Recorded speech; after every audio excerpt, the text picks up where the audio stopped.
Terima kasih Pak Dolfi, yang terhormat anggota Komisi 11 beserta Gubernur Bank Indonesia dan Deputi Gubernur beserta seluruh jajaran Bank Indonesia. Memang kita mengetahui bahwa CCP ini adalah sebuah amanat dari Undang-Undang Pasal 31 yaitu Undang-Undang P2SK yang menyatakan bahwa penyelenggara kegiatan di pasar uang dan pasar valuta asing perlukan pembentukan harga acuan wajib. Ya. Sehingga dilakukan secara transparan dengan menggunakan cara atau metode yang kredibel. Serta tentunya tujuannya adalah untuk memenuhi ketentuan berlaku di pasar uang dan pasar valuta asing. Nah, tujuan CCP SBNT ini cukup baik yang dilakukan terobosan oleh Bank Indonesia setelah ditetapkan Undang-Undang P2SK tentunya memberikan multiplier effect terhadap ekosistem pasar uang. Sehingga perlu ada keberlangsungan terkait mengenai pasar uang dan pendalaman pasar uang serta mitigasi risiko.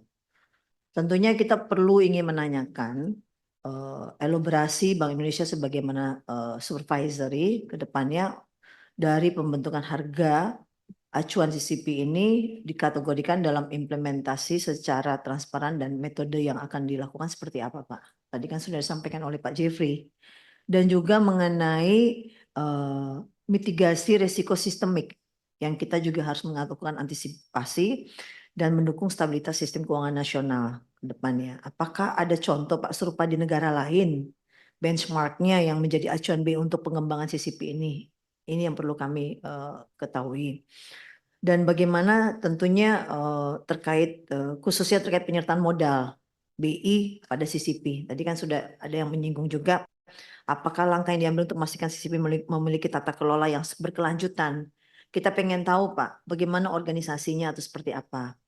Dan juga mengenai persiapan Bank Indonesia Pak dalam mencapai status recognize CCP di wilayah internasional. Mungkin seperti kayak di UK, US dan EU kan mereka sudah, dan Jepang itu kan Jepang mereka sudah ada. Dan langkah yang diambil untuk memenuhi standar tuh internasional tersebut, bagaimana langkah dan kriteria yang dilakukan atau sukses oleh Bank Indonesia dalam mengimplementasikan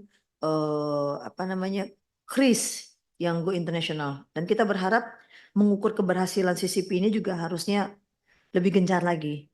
Walaupun KRIS ini memang hanya baru beberapa negara saja.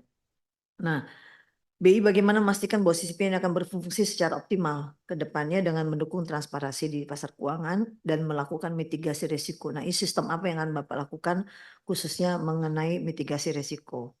Dan yang perlu kami tanyakan karena memang ini masih ada sinkronisasi antara implementasi awalnya itu indikator KPI yang akan dilakukan oleh BI, tentunya sejauh mana sinergi antara BI dan OJK dalam kaitan pengawasan bersama terhadap operasional CCP ke depannya. Ketika nanti sudah berjalan, mekanisme pengawasan ini harus ditingkatkan ke depannya. Kami juga belum mendapatkan juga nanti apakah ada kaitan di mana antara between OJK dengan BI di sini. Nah, saya ingin mendapatkan sedikit elaborasi dari Gubernur Bank Indonesia berkaitan karena ini sesuatu hal yang masih baru, kami masih blank, kami tidak tahu roadmap-nya.